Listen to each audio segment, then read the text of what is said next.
Welcome to Exposing the Hidden Reality. I'm Annette, career reinvention coach and caffeine-powered human. And I'm Sandra, women's life and leadership coach. I bring the woo to our conversations. And this is the podcast where we call out all the unspoken stuff, biases, outdated expectations, and all the things women navigate in work and in life. Yes. We bring to light what we see happening. Smart, capable women stuck in the same patterns because no one really talks about what's going on. We'll bring some difficult truths. Welcome, insightful experts. And sprinkle in a little chaos and fun. It wouldn't be us if we didn't, right? It's true. So whether you're walking the dog or tuning in during your commute, we're glad you're here.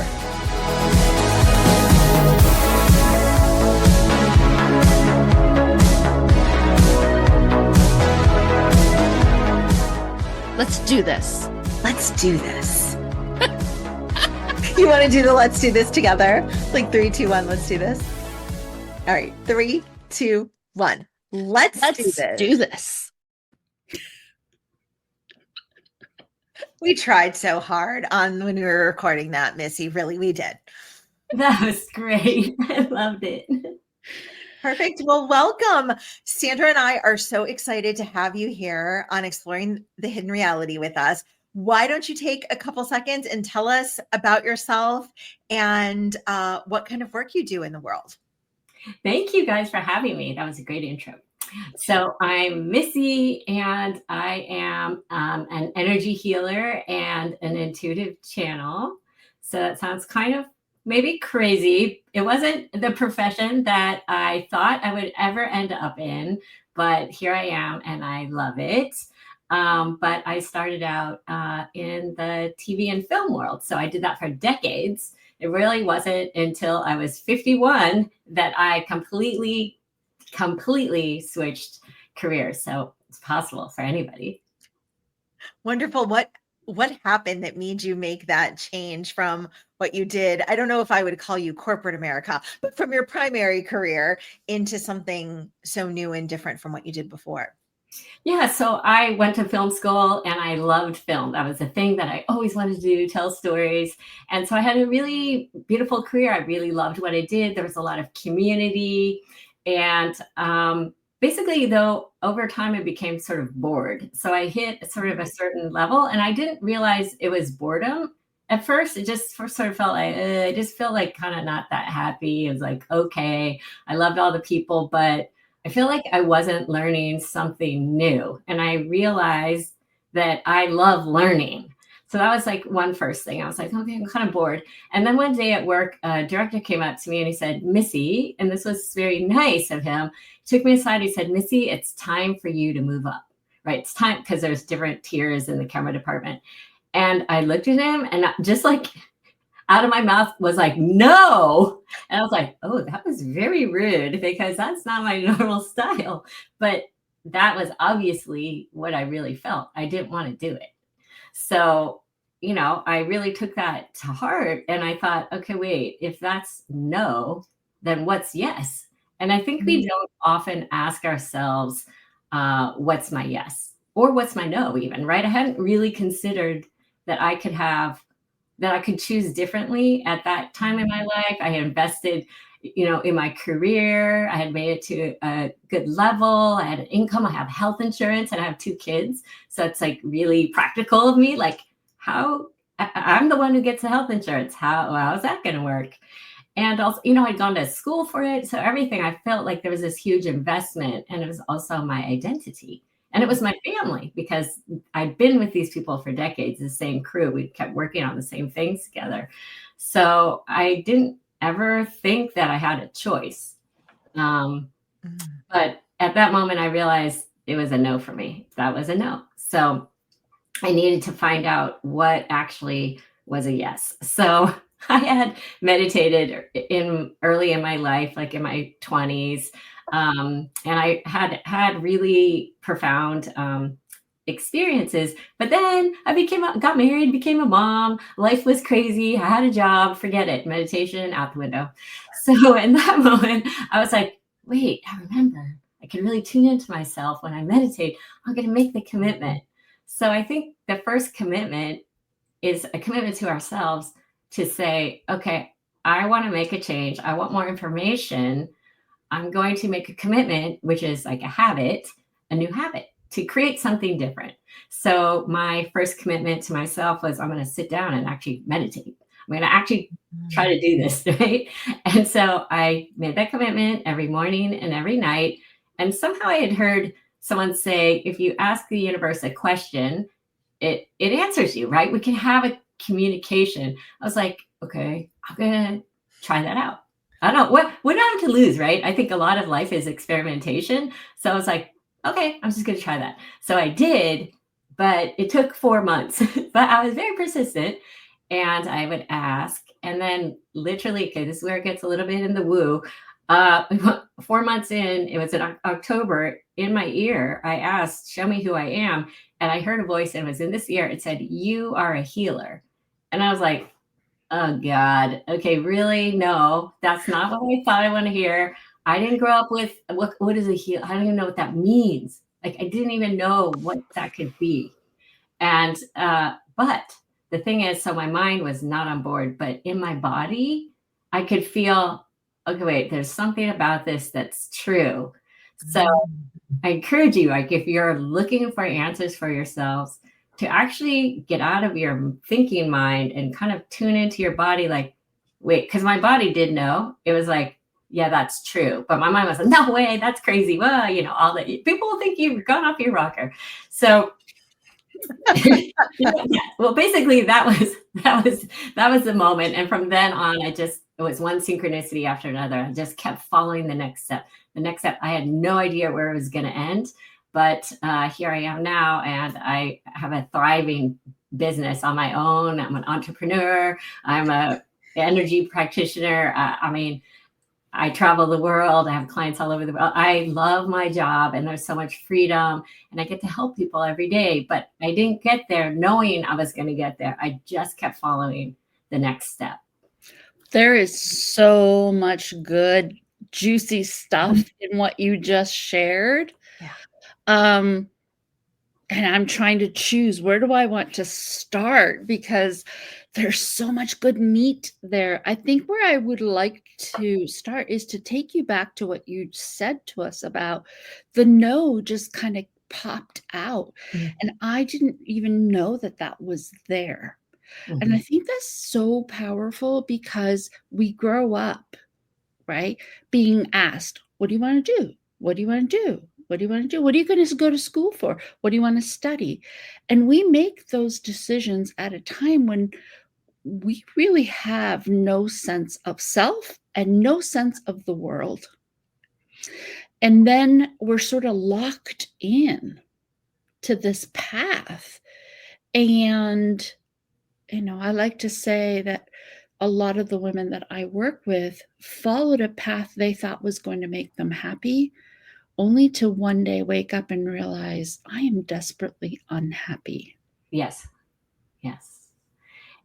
Another thing I notice is that a lot of us actually weren't asked what we wanted. And I grew up Asian American. So the classic Asian upbringing, education is the most important.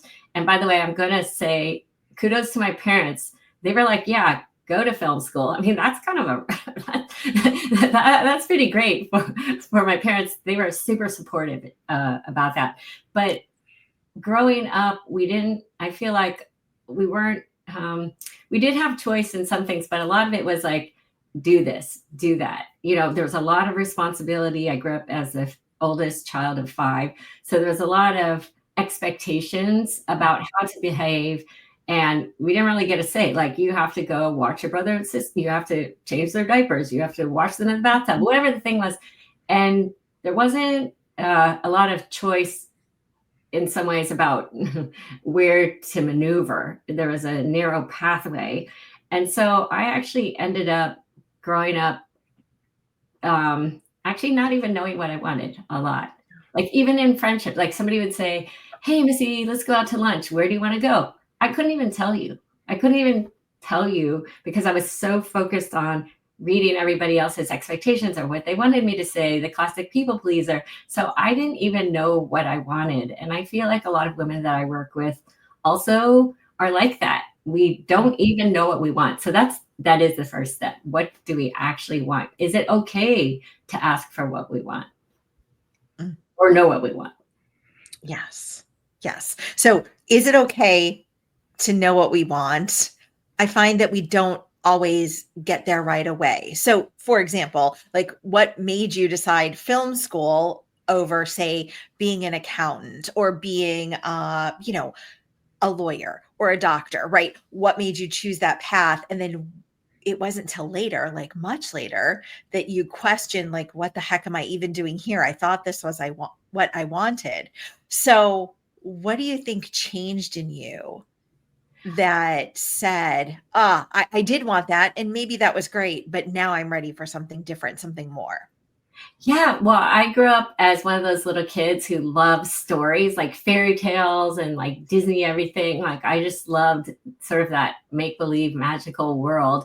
And so I think that's where the storytelling and the filmmaking came because I wanted to sort of live in that world or create stories.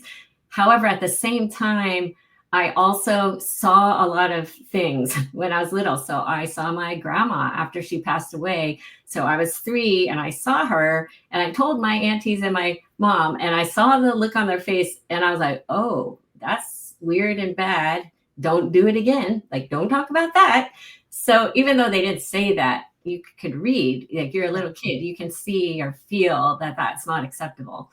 And as a kid, I saw ghosts, I saw spirits, and I didn't really have a language for it and people didn't understand it. And I shut it down. So the thing is, it would pop out though at random times. Like I'd stay with my family in a hotel or a bed and breakfast, and I'd be like, "Oh my God, right? There's ghosts everywhere. Does anyone see that?" Like, right?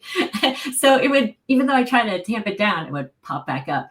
So I think that the more we can really accept who we actually are born as. So I was born with gifts of being able to see energy and see spirits, not for a reason, actually, not because I'm better or worse, only because God, the universe, wants me to use that in service to others or as part of my purpose. So I always thought it was like some weird thing I have to like hide. I can't show people that. But the more I could just accept, oh, you know what? These are my gifts. I'm meant to use them. It's time to use them and kind of get out of my own way about it. Like be like, oh, this is actually going to help people. Okay, I can be the weird one. That's so important what you just said there, in that we learn early in life what's safe to express Yes. and what is going to get us feeling like we're outsiders. And we never really challenge that as we're growing up. We just internalize that and know that I just can't talk about that, right? And the reality is this world is so big, we can't possibly know everything. And we need to be open to the possibilities. I also think you bring up a good point in our childhood. So right now I work with people's belief systems. So all of my work is about helping people find the very specific beliefs and emotions that are trapped in their energy field, so in their body. So I can see what the exact belief is, the age you were when you trapped it, or if it was inherited from a very particular ancestor, and then we can move it out. But the thing I've realized is these beliefs we pick up before the age of 8, say. So Yes. we're like a sponge. So we're just taking in all these beliefs from society, from TV, from our parents, our teachers, and we don't question it. But I think it's when we start to question, well, why do I think I can't leave my job? Like that was actually really important. I had to do the work to find out what are the beliefs? What beliefs do I hold in my body that don't allow me to think I could change careers, for example? Right. Yes. Yeah. These are big questions, and we don't often know until that time comes or that decision gets to be made. Like you were saying, I hold the health insurance. Oh my gosh, it's such a relevant conversation for what's happening right now in the US and the world. So what do you do? And then the scariness is like, oh gosh, now I have to figure that out. Or do I just get a new job and hope that it's better and move on with my life? Yes, and a lot of that is belief work. So this Yes. gets where I'm very much, okay, there's an intuitive side, and then there's reality, like of, not reality, that's the wrong way to say it, but there's like actions that we have to take. Right. So it's not all, oh, we're just going to wish this thing. We don't, it requires us to take action. Yes. But before we take action, it's important to look at what's holding us back. So what's creating fear, what's creating doubt, because often it's not actually real. It's like something that our 7-year-old self, when we were like bullied as a kid, we started to believe, oh, there's something wrong with me, or people don't like me, or I don't know, whatever the thing is. We hold that in our system. So say we did have a belief, people don't like me, then you're going in for a job interview, you're actually leading with that energy. So, so I'm going in a job interview with Annette. She actually, because we're always reading each other's energy, she actually reads that. Yes.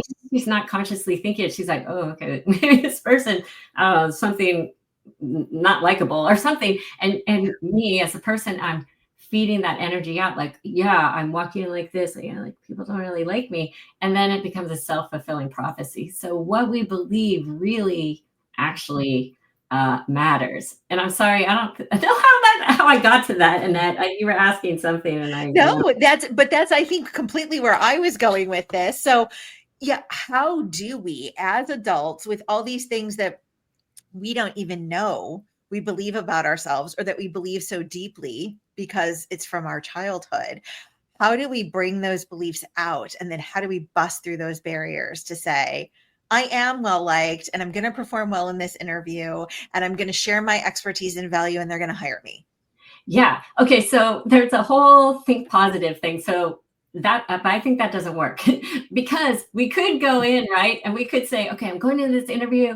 Everybody likes me. Okay. Well, that doesn't work if there's all these limiting beliefs deeper inside that are like, no, remember that time, remember that time, remember that time. And that's just like most likely an ancestral belief or an inner child belief.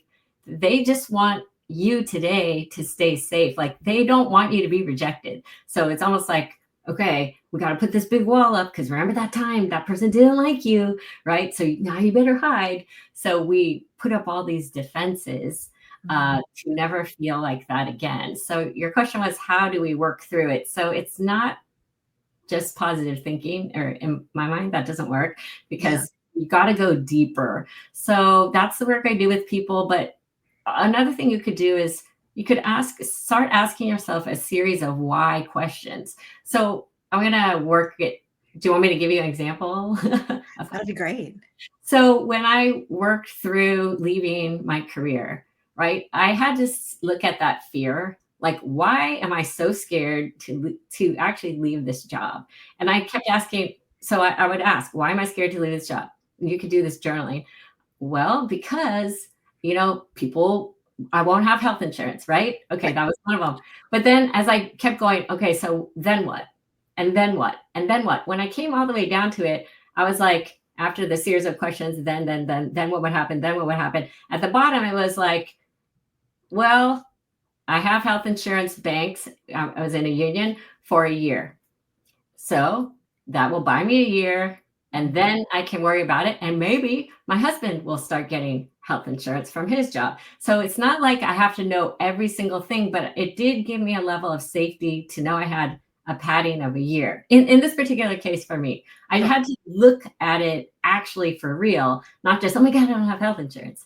I actually was okay for a year. What ended up happening is exactly what happened. My husband got his health insurance. Now we're on his health insurance, right? So I had to move through it. But when I really looked at it, when I really dove through, okay, people are going to think I'm weird. That was one of them, right? Like, people are going to think I'm weird. And then what? And I mean, it went down to then I'm not going to have any friends. Like, seriously, that's what it came down to, right? I won't belong. I'll be abandoned. That was at the core. That was when I really got down to it, when I kept asking, and then what, and then what? it was abandonment. I won't belong. People won't like me. I won't belong. I'll be abandoned. And like, I can feel the truth of that. Like, Yes. in my body. Yes. And that was actually the core reason I couldn't leave my job. It's not always what you think. It's a much deeper thing. And so my work then has been, how can I belong? How can I belong to myself? How can I belong? Because then no one can take anything away, right? Because when we belong to ourselves, we belong everywhere. Oh, I can't remember his name right now. The gentleman who owns Mind Valley. Oh, Vishen. Vishen, yeah. He has a term for that. It's not a polite term. It's uneffable. Oh, yeah. Or uneffwithable. Yes. Yes. And it's true because, when you train yourself, I mean, I think there's a Buddhist saying that, to be fearless means to train yourself to let go of everything you're afraid to lose. Mm-hmm. Right. And if you're going to be uneffwithable, right, you really have to recognize that, you have to be true to who you are and be okay with who you are and train yourself to lose everything else that you're afraid, your prestige, your career, your reputation, your esteem, like all of those things, then they can't take anything from you.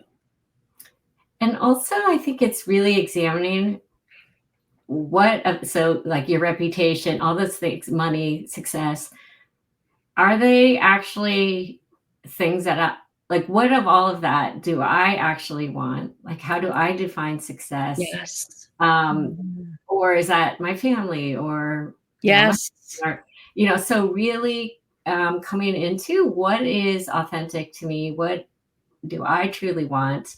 And then also this idea, sometimes I feel like, especially women, we feel it's selfish to choose a new career or choose for ourselves. But really, when we actually have desires, so the same way we're born with gifts, I also believe we have desires, when we're grounded and neutral, right? We have desires when we really tune in that are really the universe's way of kind of saying, go that way, right? So there's a reason, your listeners listen to this podcast because they're drawn a certain way. So when we Google certain things or whatever, what books we want to read, it's because our soul is leading us a certain way. So a reframe of selfish is when I follow, right, my desires, I'm actually following my path. And when I follow my path, that's a benefit, not just to myself, but that serves everyone, my family. Missy, are you familiar with human design? Yes. Okay, because this is all human design speak. and I love this, right? Like we are absolutely brought into this life with gifts and expectations of how to use those gifts. And the more we align with those gifts, the more we actually do what we are needed to do for the benefit of everyone. Yes. I mean, I really believe that. Oh, it's so true. So powerful. And when you were talking about people read the energy, right? To me, that's not woo at all, because even Albert Einstein said, the way you look at the problem is the problem, right? Mm-hmm. And you can't solve a problem with the same mind that created it, right? So how we perceive a situation causes us to see certain data.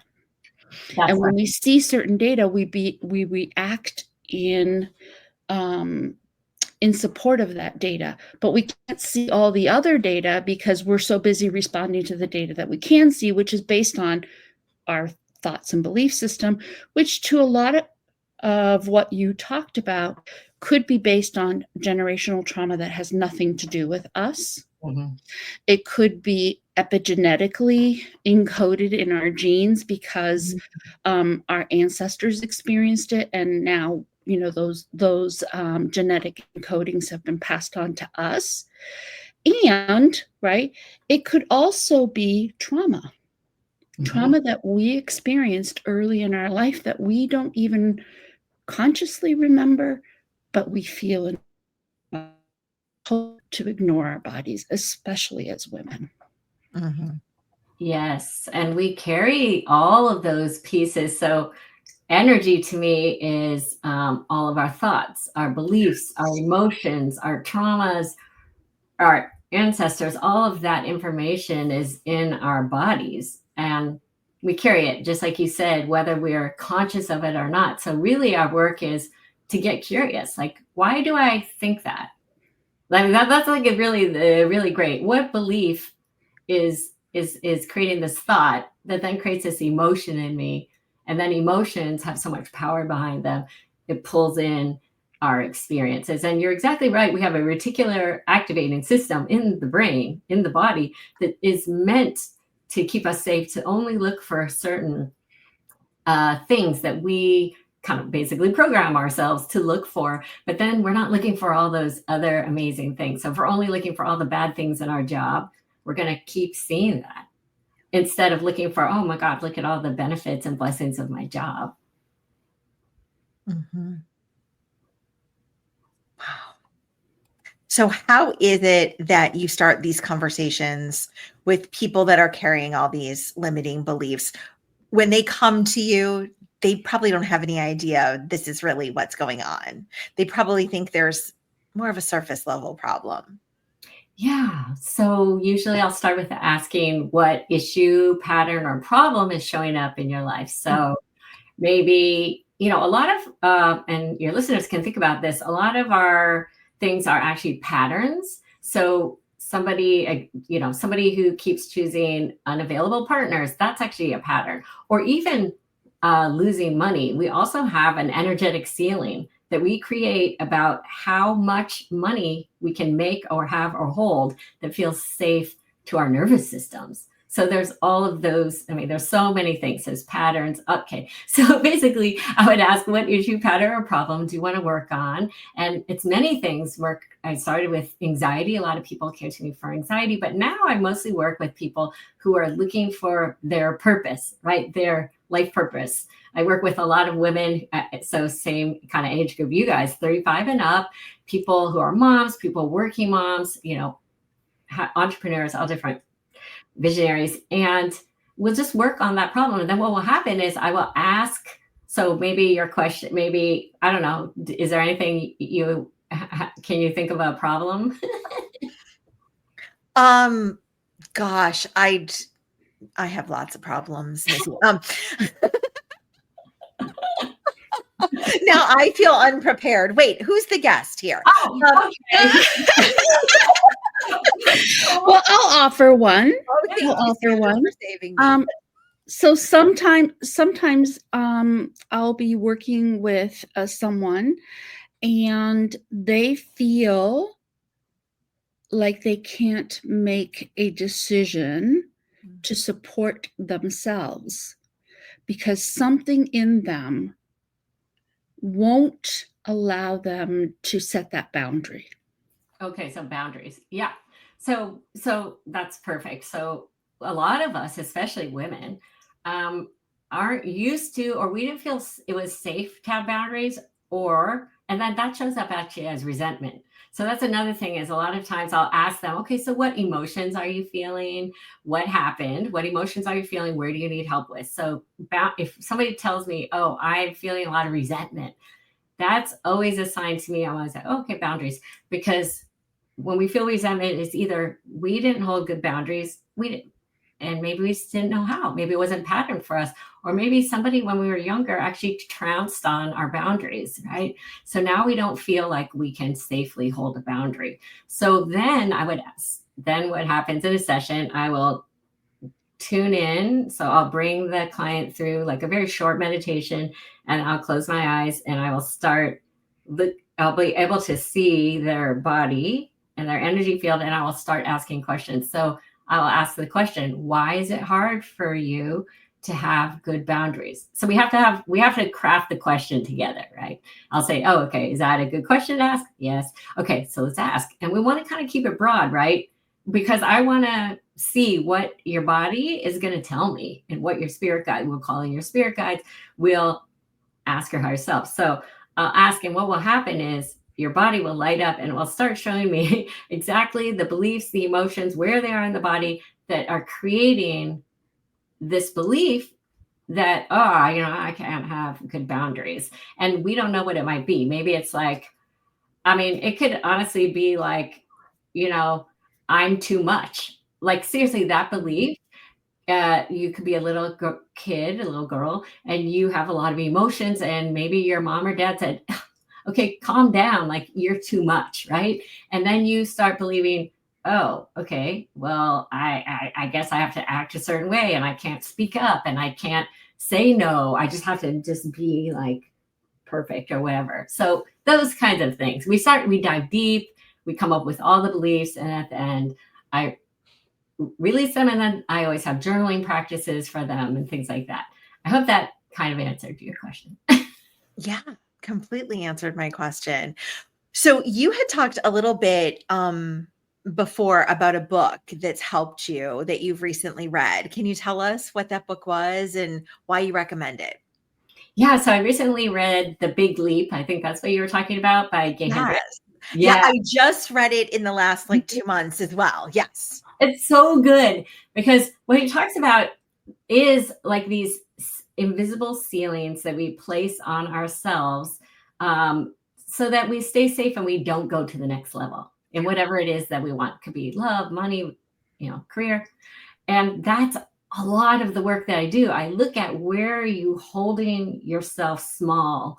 Where are you playing small? So a lot of my own wounding has been around fear of being seen. You know, it's a lot of hiding that I've done in my life. So now I tend to attract a lot of women who are working on being more visible, right, in their jobs or whatever. And so I look at, okay, what is that ceiling? Like, what is it that's making you stay hidden? Like, what is it? And I just felt like The Big Leap was so great, right? I think they list 4 reasons why we have that, and I can't remember them all right now, but I really thought that he had an interesting idea about time, and that how we hold on to this concept, this idea of time and not having enough and never finding enough and running out of it. Um and I thought it was very interesting to think that I hold the key to my time. And so that's something that I've been revisiting, because I often feel like, "Oh, I don't have enough time to get this done. I'm running out of time." And so the thought that I could impact that for myself was very, very eye-opening. So I don't think I'm there yet, but it's definitely something that I'm actively working on, because it felt so freeing to think that way. yes. Okay. And so same thing. I was like super impressed by that concept too. And so Mhm. I'm like you too. It's like time anxious. Like I literally wake up like, oh my God, I don't have enough time. Right. And I examined that. So very recently I was like, why is that?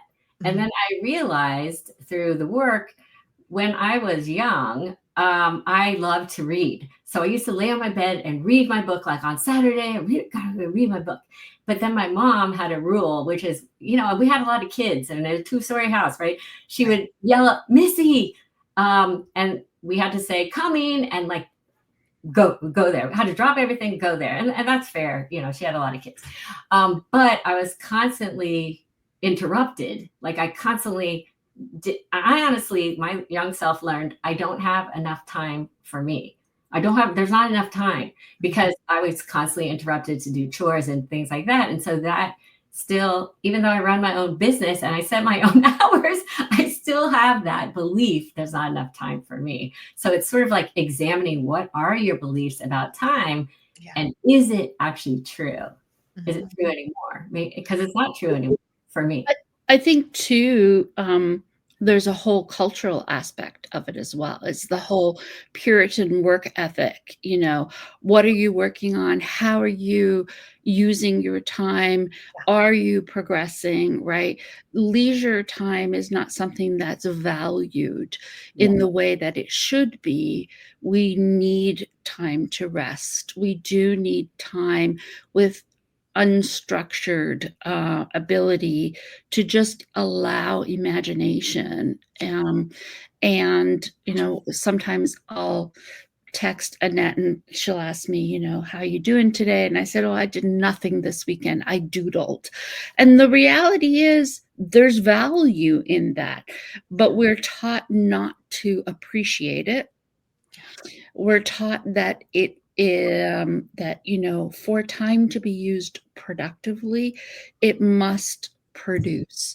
And then what we're really communicating, I feel, that is you have value when you produce. Mhm. You don't have just value inherently. And I think that can be a very dangerous message that we just internalize. Yeah. Absolutely. 100%. Yeah. And I Yeah. think Very interesting. Go ahead. Yeah, and I think it's bigger for women than it is for men. Yeah. Right? Because I would for tend to women, agree. I think we have such a caretaker responsibility, right? Mhm. Not just for our own immediate families, but even,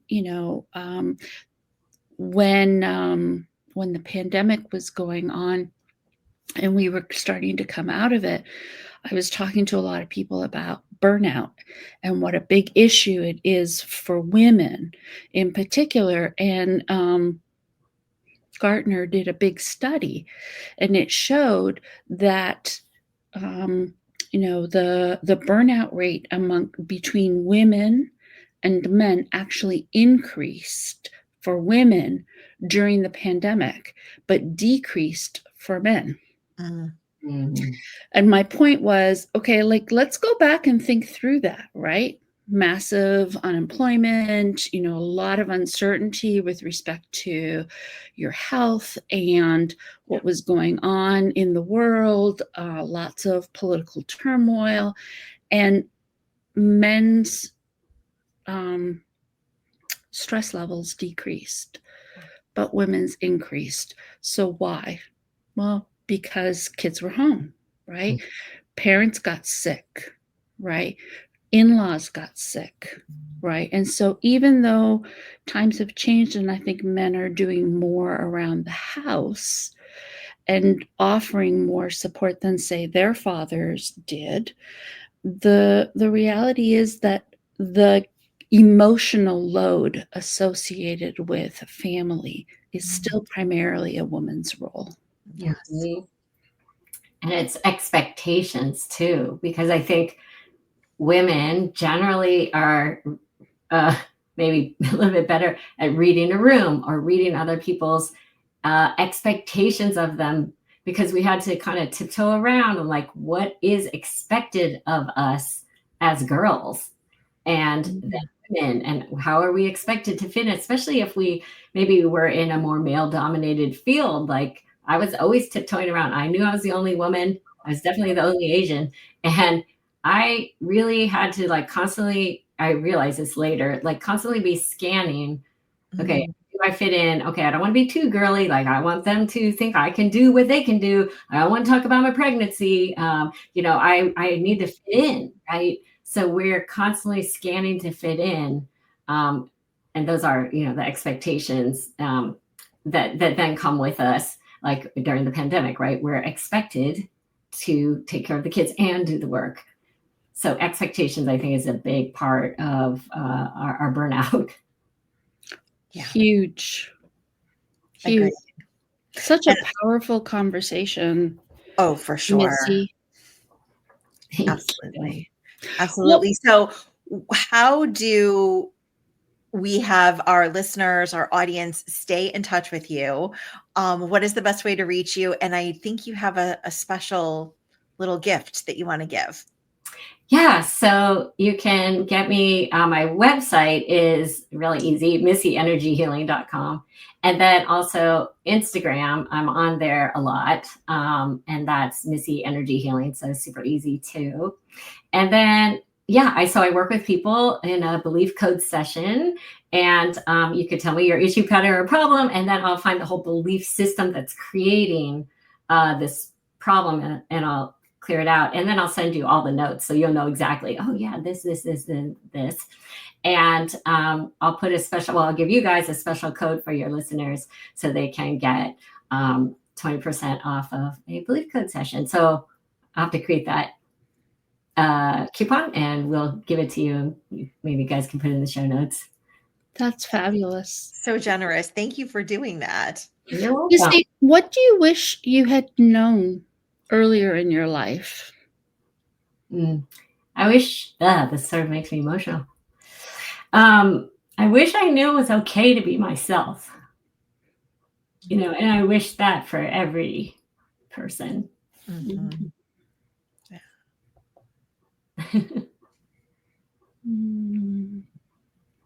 That is so powerful. So powerful. Thank you. And it's so true. I wish we were taught how to process our emotions. I wish we were taught that we're okay. Mm-hmm. Yeah. And that we belong. Yes. Mm-hmm. Yes. Thank you so much.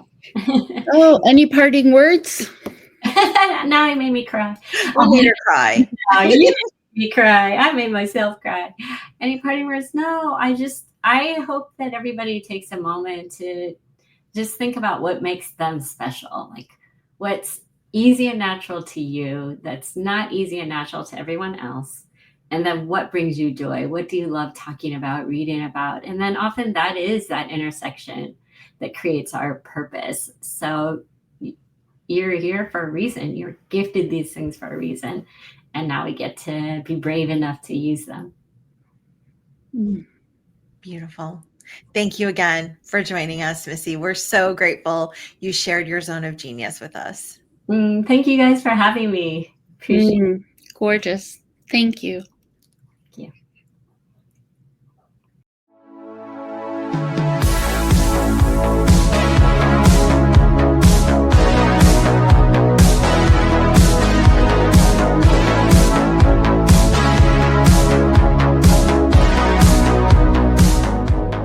That's a wrap on this episode of Exposing the Hidden Reality. If something hit home or made you snort laugh, tell us. Seriously, we love hearing from you. Message us, tag us, or send us coffee. We love coffee. And hey, leave a review. It helps more women find us and boosts our egos. Which are like fragile, like suspiciously fragile. True. All right, until next time, keep questioning, keep growing, and if all else fails, Blame the dog. See you next time. Wait, did we stop recording? No, we're still here. You have to push the red button. Red button. Cool. Just eternal podcasting. Bye. Bye.